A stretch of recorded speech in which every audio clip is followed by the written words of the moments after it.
Kung ano ang ating itatanim, yan din ang ating aanihin. The book of Galatians tells us that a man reaps what he sows. If there is one thing that my father taught me, it's preparation. Whether it's homework, whether in sports na mag-practice, whether on Sundays na pipilitin niya kami na maggupit ng yung mga halaman na medyo umuusbong na, or to cut the grass, maglinis ng kotse. Sometimes we did not understand, but I learned later on it was all about preparation. Don't worry, my dear colleagues, I'm going to talk about the budget. I'm not going to ask for a vote on the speakership. So dun sa mga katunggali natin ngayon, sa nangyayari dito, you don't have to turn off your Zoom. You can listen because this concerns you also, because it concerns the national budget. If you look at the Bible, they describe John the Baptist as someone who prepared the way for the Messiah. Why would the Messiah, for us Christians, need someone to prepare the way? Because preparation is part of life. The apostles were with the Lord Jesus Christ for 3.5 years before they were told to go out in the world and preach the word. Minentor sila, prepare sila ng 3.5 years. So there is no doubt that preparation is very important. Mahalata niyong hindi ko pa nababasa. My family, my brother gave me this book, How to Make a Nation. Because favorite namin magazine ni Lani, naghihiraman lang kami dahil medyo mahal with my brother, yung Monocle. Binigay niya sa akin to. Bubuksan ko na sana, nagka-COVID. So ang problema, books like this that can prepare us and help us in our task of building our nation, it's not useless, but hindi siya akma eh. Because no one was prepared for the pandemic. Some people like Bill Gates warned us, but still hindi tayo nakapaghanda. No? Walang preparation. As you all know, I started out my career in politics in the Student Council of the University of the Philippines, and then right after, even when I was still in my 4th year of college, 4th or 5th year, I ran for councilor of the then municipality of Taguig. I was majority leader. I studied hard. I prepared. I was in law school, yet I would go to the sessions in the morning, attend classes in the afternoon, pupunta sa mga patay or sa mga birthdays sa gabi, and then to start studying until the wee hours of the morning. This prepared me. So when I became congressman in 1998, akala ko marami nang alam. But my favorite place was not in this podium or in that chair. It was in the lounge, listening to people like Miling Espinosa, Congressman Apostol, tatay ni J.J. Suarez, si Congressman Suarez, talking to people like Butch Aquino, no? Of course, Manny Villar, Joker Arroyo, no? Because it is through talking to them, their experience, their wisdom, na natututo ka, na prepare ako to become a better member of Congress. So, by the time I got to the Senate, I already have been Deputy Minority Leader and Senior Deputy Majority Leader sa House. So when I got to the Senate to become Senate Chair of the Blue Ribbon Committee and Senate Chair of the Education Committee, kahit papano I was prepared. When I was Minority Leader, it prepared me to become Majority Leader. And when the time came that the President said, I will support you, go for the Senate presidency, pero hindi ako makikialam sa botohan, I tried, but it wasn't for me.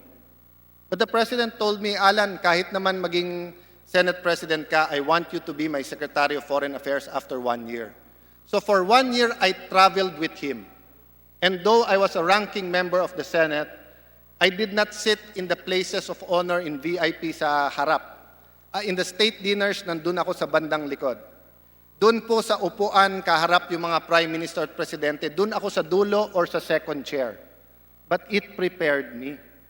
So by the time that I became the Secretary of Foreign Affairs, I had the little confidence. Yes, I continued to pray. Sometimes butterflies sa akin tiyan. Yung hyperacidity sa atin. No? Pero this preparation, yung pagsama sa akin ng Pangulo, makita kung paano mag-usap ang mga diplomat, na yung note-taking, napaka-importante, na yung staff mo. Nakita mo po ang DFA pag pumunta dito, mali-maleta ang dala. Panay dokumento po yun. Yun ang style ng DFA. No? So it prepared me. That is why, when on September 29, the President asked Congressman Velasco, sabi niya, Lord, pumayag ka na, sa December na kayo magpalit kasi everyone in government agrees, dapat tapusin muna yung budget. Sabi niya sa Pangulo, anong petsa?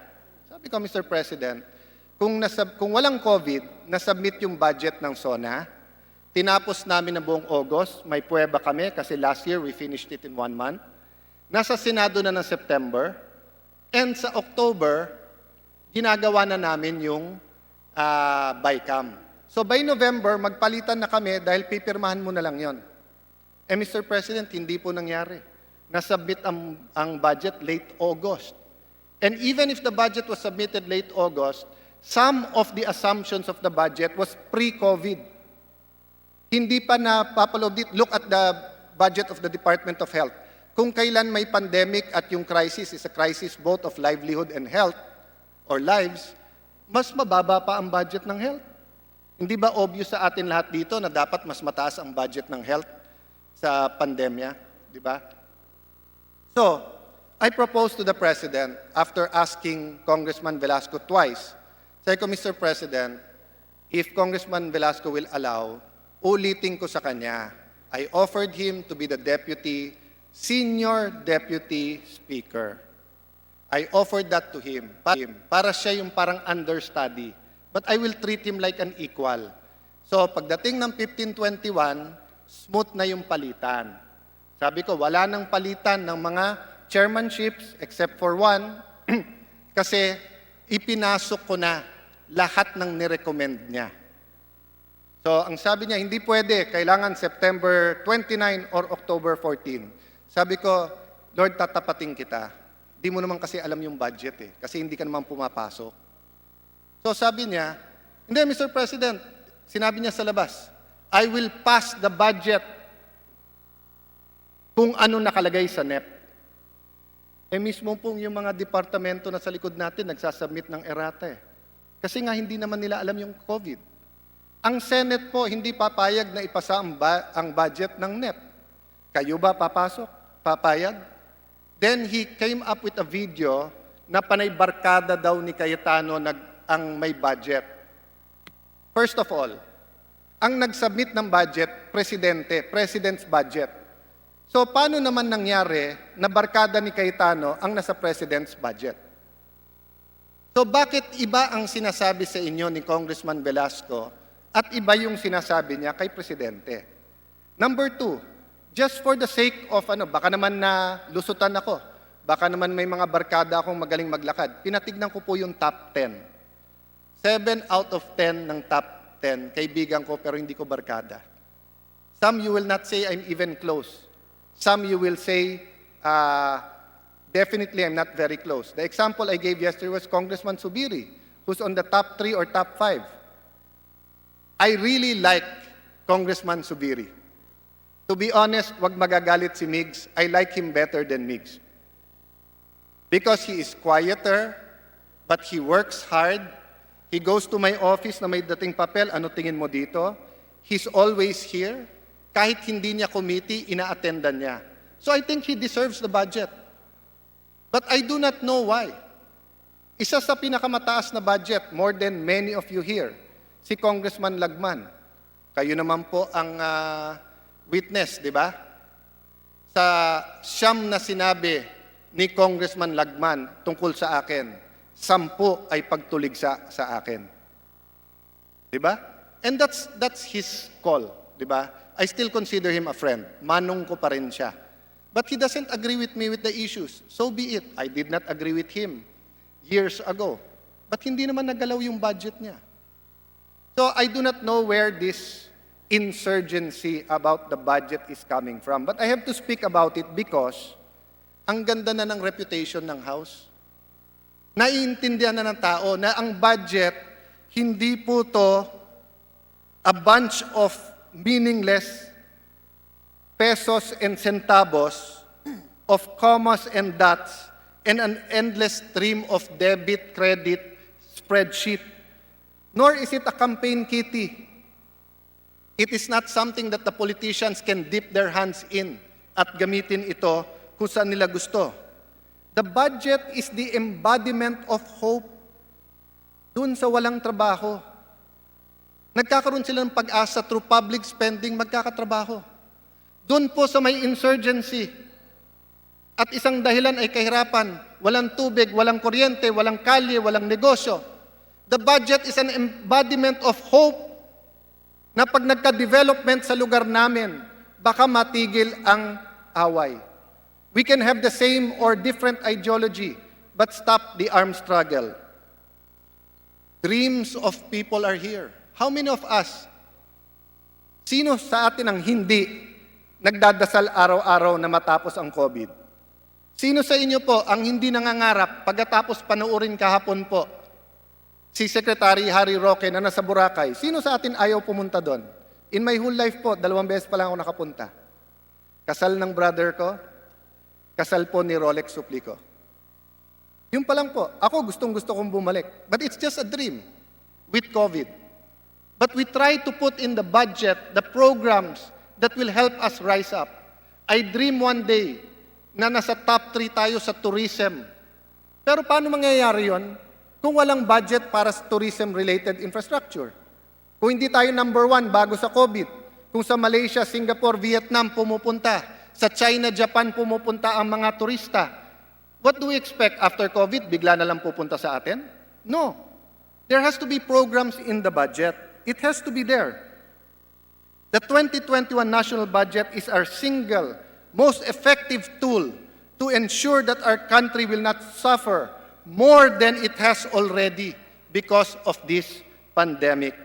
Crafted properly, the 2021 budget provides us with the opportunity to reshape, to transform our destiny in line with the new realities facing our nation and the world. We can rebuild the industries that have been devastated by the pandemic and create new ones on the ashes of those that have already been erased. This budget is about preparation, but it's also about assumption. Kung ang assumption ng DepEd walang COVID, ang titignan po natin, magkano yung bagong classrooms at buildings na gagawin natin, magkanong i-allot natin sa GASPE sa private school, at ilang teachers ang atin pong idadagdag. Magkano ang kanilang travel expenses? May COVID eh. So kung may COVID, hindi mo masyadong kailangan ng travel expense. May COVID, hindi naman po pwede sa classroom, lalo kung hindi pwedeng face-to-face. Ano po kailangan ng estudyante? Tablets, electronics. Buti ko ang tablet na kailangan nila ay paracetamol, mas mura yon. Pero hindi po ganong klaseng tablet ang kailangan nila. Laptops, computers, and different kind of electronic gadgets. And even if they have this, may internet ba? And even if they have internet and the gadgets, are their parents trained to homeschool them? That's why we need the modules. We are blessed in Taguig. Why? We have many, many international schools. So 4 of our international schools, together with our retired superintendents, inayos yung modules namin. We're blessed in Taguig because may pera ang local government. We hired 50 teachers who are ready in front of their computers. Pag tumawag ka sa hotline, page 8, model sa math, sa statistics, anong ibig sabihin nito? They will explain to the parent para maturuan yung bata. Wala po sa assumptions natin sa budget na to na 400,000 teachers from private school ay nawalan ng trabaho. Paano po sila? Paano po sila? Tourism, nabanggit ko na. I can go on and on and on.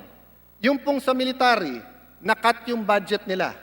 And siguro we can all agree naman that the military should sacrifice ng konti in their funding because of the pandemic.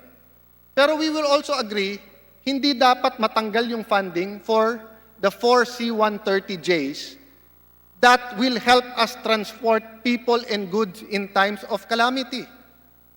Nakita ko po presentation nila. God forbid that another Yolanda happens. But if another Yolanda happens and we have to send relief and medicine to 50,000 people, you will need 28 days with the present crop of the C-130s. 28 days. Anin ang damo kung patay na ang kabayo. But with the 4 new C-130s, kung mailalagay natin sa budget na to, within 1 day, they can deliver the 50,000 relief goods, medicine, personnel, etc. So marami pong kailangan baguhin sa budget po na ito. Kaya po, yung sinabi ko kay Congressman Velasco, pare, you need preparations. Do this with me. If, sabi niya, hindi, panay tao niya ganyan. Sabi ko, di, sumama ka na.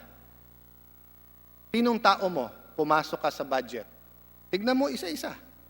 Hindi, sisiraan mo lang ako hanggang December, uupakan ako ng mga tao mo. Sabi ko, di, ako na makikiusap sa kanila.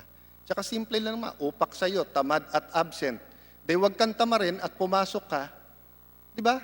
Insulto pa pag sinabing tamad ka, tapos araw-araw. Ako, pag nag-press con ako at sabihin kong tamad si Martin Romualdez, isa sa pinakamasipag dito si Martin Romualdez, di ako mukhang tanga. Di ba? So, you know, I sincerely apologize to the President that he had to hear that. And just like Congressman Velasco, I'm sorry to our people that we have to do this at this time. Kung sumunod lang siya sa usapan na November ang palitan, kung marunong lang siya magbilang na hanggang October talaga po ako, di wala sanang problema. Di ba? Pero masyado ng atat na pumunta dito, wala naman may akalain ng COVID. But unlike Congressman Velasco, who I think his apology is hilaw and insincere. Why? Nagsorry ka banat ng banat araw-araw yung mga tao mo tungkol sa budget. Nang iintriga kayo tungkol sa budget, di ba? Sasabihin nyo, mas malaki budget pati yung city namin. The budget of our city in 2019 was not prepared by me. I was not even Secretary of Foreign Affairs during the election. I was a private citizen. The budget had a big, I think it was almost 8 billion for the road that was being made by San Miguel that will go over FTI Arca South na gusto nila ikabit sa C6. Ang problema, daan-daan ancestral house ang gigibain. That's why ni-realign yung 8 billion na palakihin na lang yung mga kalye because Taguig has become a central business district. And aside from the Philippine Stock Exchange and many headquarters being there, the Supreme Court and the Senate is moving to Taguig. The reality is po, si Arnie Teves who complained about the budget, mas mataas pa po ang budget niya kaso sa distrito ni Congresswoman Lani Cayetano, ang aking asawa. Bakit mas mataas yung sa akin? Yung Laguna Lake, napakamahal gumawa ng kalye dun Hindi naman petty projects yan no? So, there will be time for us to discuss all of this. But he cannot say, sorry, I don't want yun sa budget. Si Cayetano, hino-hostage ang budget. We'll have time to discuss all of that. No? But action speaks louder than words. So let's prove it with actions this afternoon. To our people, while I am Speaker of the House, I promise you, every able-bodied congressman and woman who are with me now will work harder and will work smarter to give you a relevant, responsive budget you can be proud of. It won't be 4 books. Hindi po ito 4 na libro. na hindi naman natin mabasa at hindi natin maramdaman ang gobyerno. Ang gusto ni Presidente Duterte, ramdam nyo ang gobyerno. Gutom ka, wala kang pagkain, hindi mo nararamdaman ang gobyerno. May sakit ka, walang gamot, hindi mo nararamdaman ang gobyerno. Nag-positive ka sa COVID, walang isolation center, hindi mo nararamdaman ang gobyerno. Wala kang trabaho, 6 na buwan na. Sabihin, eto, 1 beses, tupad. Nararamdaman mo gobyerno? Kurot lang yun. Sec Bello wants to do more. But he cannot without this budget. And that's our task, and that's what we have today. And the second thing I promise our people, it will be transparent. I will find a way to present the budget to you na walang taguan. Nakakatawa naman itong mga kasama natin, pati si Deputy Speaker, former Deputy Speaker Mikey Romero. Pasalamat ng pasalamat sa akin na sobra-sobra daw binigay ko sa party list. 2 Deputy Speaker lang hiningi sa akin, binigay ko 4. Sabi niya sa akin, bro, ilagay mo lang lahat sila, wag nang ako. Nung nalagay na silang lahat, bro, pagbigyan mo naman ako, para nandyan din ako. Pinakiusapan ko siya, bro, wag ka nang makialam sa speakership fight. Asikusuhin mo lang party list. Siya naman nagpilit pumunta sa Malacanang, kasama si Kong Velasco. Diba? Sabi ko, sige, budget na lang. O ano ba inaatupag nila? Sa grupo nila, banatan, maglabas ng false na claims. Don't get me wrong. If you didn't vote for me, you can keep your chairmanship. If iba politika natin, you're right, I'm left, I'm middle, you're socialist, I'm a Christian Democrat, whatever, I don't mind. We're against each other sa ibang issues, sa death penalty, in other controversial issues. Okay, you can keep your chairmanship. But don't keep your chairmanship, your membership sa rules and deputy speaker. Then instead na tumulong kayo sa budget, nagplaplano kayo how to take over at nang iintriga kayo, masasabotahe ang budget. That's precisely why the President said, pabayaan mo muna matapos ng December. And si Kong Velasco, in his own infinite wisdom, because I think his name is not just a name, I think for him it's a title. Hindi ka tunay na Lord, pangalan mo lang yon. Just because you wish it, it won't happen. So sabi niya, believe me, Mr. President, walang mangyayari, hindi magkakagulong budget. So sabi ko, pare, hindi ba panahon nyo nung gumulo yung budget? Oh, di ba kakampi mo si Nograles, kalaban nyo si Andaya. Oh, di ba tapos kumampi ka kay President GMA, kumampi naman si kay Alvarez. Oh, hindi ba nagkagulo budget? Oh, tingin mo ba unicameral tayo? Hindi ba bicameral? Oh, di ba as soon as the Senate sees na may away, pork nang nasa isip? O sa media, ganun din. It's sometimes unfair to us, but it's the reality.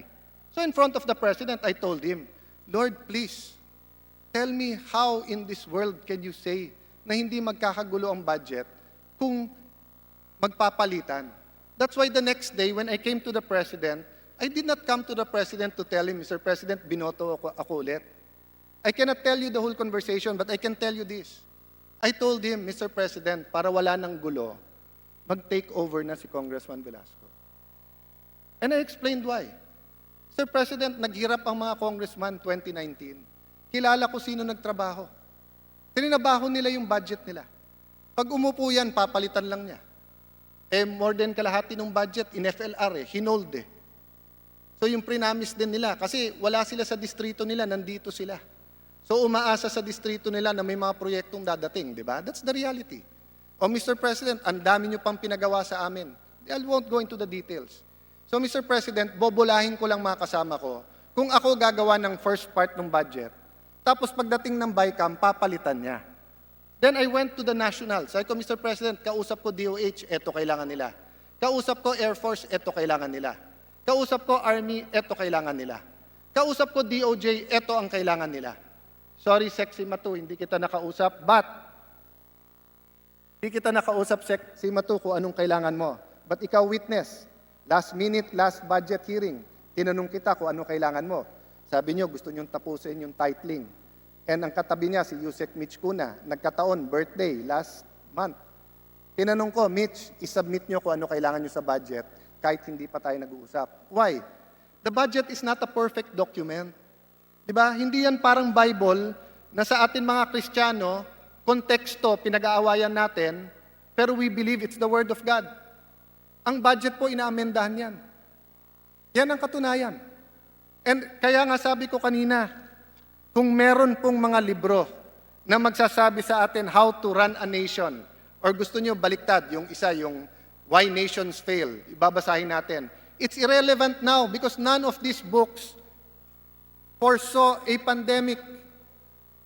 The Bible can only give us principles of how to go about doing all of this. To love our neighbor as we love ourselves. To dwell on the parable of the Good Samaritan. Hindi po ba? So let me assure you po, for as long as you can work with us on the budget, you can keep your post. But kung mamumuliti ka kayo, and gagamitin nyo yung posisyon nyo to destabilize the House, decency lang naman. Di ba? Konti namang paulit-ulit yung isa, palabra de honor. Panay palabra naman, wala namang honor. Di ba? Tapos pag ginamit mo yung palabra, yung word, I'm working quietly. Wala pong working quietly dito sa Kongreso. It's either you're working or you're not. Because work in Congress involves speaking sa committee, sa lounge, sa lobbying, dito, sa public hearings. There's no such thing. Sa distrito, you can work quietly. But even there, you have to give speeches, and even there, people have to know that you are working. So enough of all of this politics. People want results. So to my dear colleagues, the Senate traditionally says that they look at the forest. And traditionally, the House looks at the trees. There will be no forest if there are no trees. But yes, if you just simply look at a tree, you will not learn to care for the forest. So in the Bayanihan too, there was a bit of a scuffle na naayos naman natin. Kasi ang dating sa atin, parokyal yung gusto natin. So we had to explain to the Senate, wag naman tayo magturuan o magbintangan. Pareho tayong may advocacy, pareho tayong national interest. Ang kaibahan, ang inyong pananaw ay Luzon, Visayas, Mindanao. Ang pananaw sa House, kung sectoral ka or party list, yung party list na re-represent mo. Kung may distrito, yung distrito mo. So I don't speak much on agriculture. Bakit? Nasa highly urbanized city ako eh. Di ba? So if a senator is from a highly urbanized city, he or she should also defer to another senator who's from a highly rural and agricultural area. That's why pag usapin ng Mindanao at usapin ng peace, we defer to our members of Congress from Mindanao, especially for the Muslim and Christian Filipinos there. Kasi mas alam nila yun kaso sa atin eh. So, for our members of Congress, all your problems are important to me. Whether sabihin mo may 1,000 kang estudyante na hindi makapag-aral, o sabihin mo, Alan, si Jose o si Petra na walang tablet ay may problema, problema ko rin yon. That's why I came up with this. We will make a folder. Personal district report and personal sectoral report.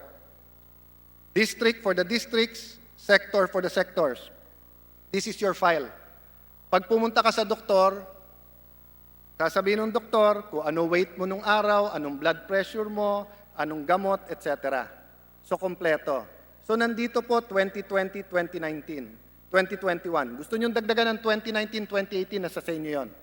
We'll give one to your chief of staff, one to my office. We will fill in the blanks. We will work on your projects during the break to make sure that before we send it to the Senate, each and every district, mga kababayan na nanonood, lalo OFWs, hindi po congressman ang nililigawan natin dito. Ito pong mga papel na to, tunay na mga buhay. Bawat classroom, bawat teacher, bawat farm-to-market road na nandito, may taong makikinabang. Hindi to pork barrel. Ito po ay pangangailangan ng ating tao. No. Wala pong lump sum dito. We will specify this. And I will agree. I don't agree with many things, but on the agreement with Senator Lacson, dadaan to sa inyong district engineers, sa regional directors, sa directors ng ibang agency to make sure it's not pork barrel. But I will handle this with you individually. And we will have coordinators.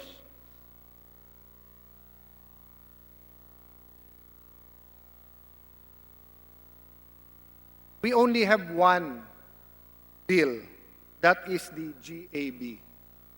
Even though there are separate agencies, these are only part of one bill, and the fact remains that if there is one bill that have consistently caught the attention of members, it's the General Appropriations Bill. Starting at the Committee on Appropriation, where various concerns of members are addressed, and for the first time of history, through Facebook and the NGOs through Zoom, we're able to ask questions directly to the secretaries. I will give you that opportunity, but not in this setting by waiting. I have talked to the cabinet. All throughout the break, they will make themselves available to us in groups of 5 or 10 through Zoom or live so we can talk to them about the real problems of our districts. So wag po kayong mag-alala. May 1-2 punch po tayo. Etong papel na to at yung pagkausap po sa kanila. I know many of you wants to ask questions here. But many of you feel you'll ask questions here and your constituents will say, buti congressman ko, congresswoman ko nakapagtanong, pero wala naman resulta. Subukan natin, technical working group style. Wala naman sa konstitusyon yung style eh. Nasa sa atin naman yun, nasa rules naman natin yun. Subukan natin. Dahil pandemic naman, maybe this time, instead of Congress versus the departments, it will be Congress with the departments in fighting poverty, corruption, and this pandemic.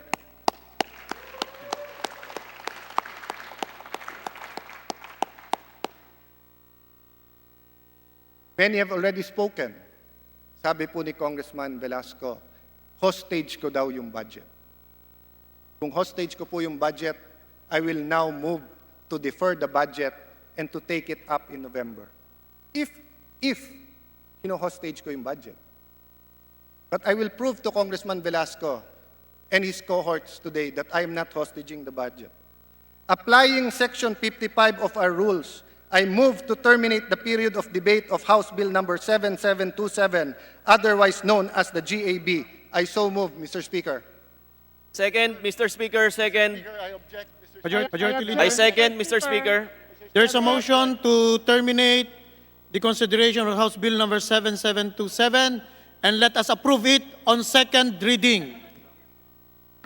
By terminating the period of interpellation and period of amendments of House Bill number 7727, we will now approve on second reading. Sir Speaker, House before Bill- that, Sir Yes. Speaker, before that, Yes, to- Mr. Speaker. while we usually open the period of amendments after the period of debate, by entertaining committee and individual amendments, for this purpose, and for all members to be able to propose directly, I move that we create a small committee that we have done before, except before it was only individual amendments.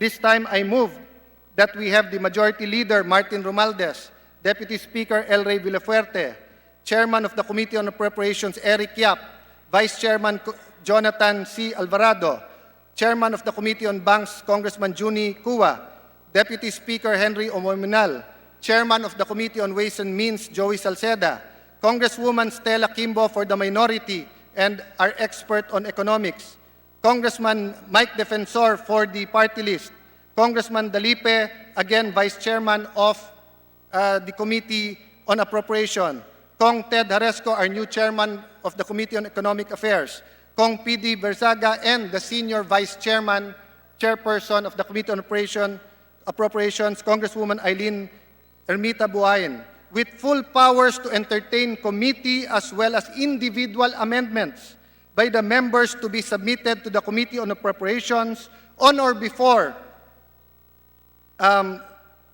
November 5, and consequently move to terminate the period of amendment. I will make it clear, Mr. President, Mr. Chairman, Mr. Speaker. All members can continue talking to the secretaries, can use the committee. But until November 5, dun po isasubmit lahat po ng amendments. I so move, Mr. Speaker. Any objection? Mr. There is Speaker, none. This second, full Mr. group Speaker. is now being composed, as being said by the Speaker, is approved. Majority Leader. Mr. Speaker, I now move that we approve on second reading House Bill number 7727. Those who are in favor, please say aye. Those who are against, please say nay. The ayes have it. House Bill number 7727, the General Appropriation Bill on Fiscal Year 2021 is now approved on second reading.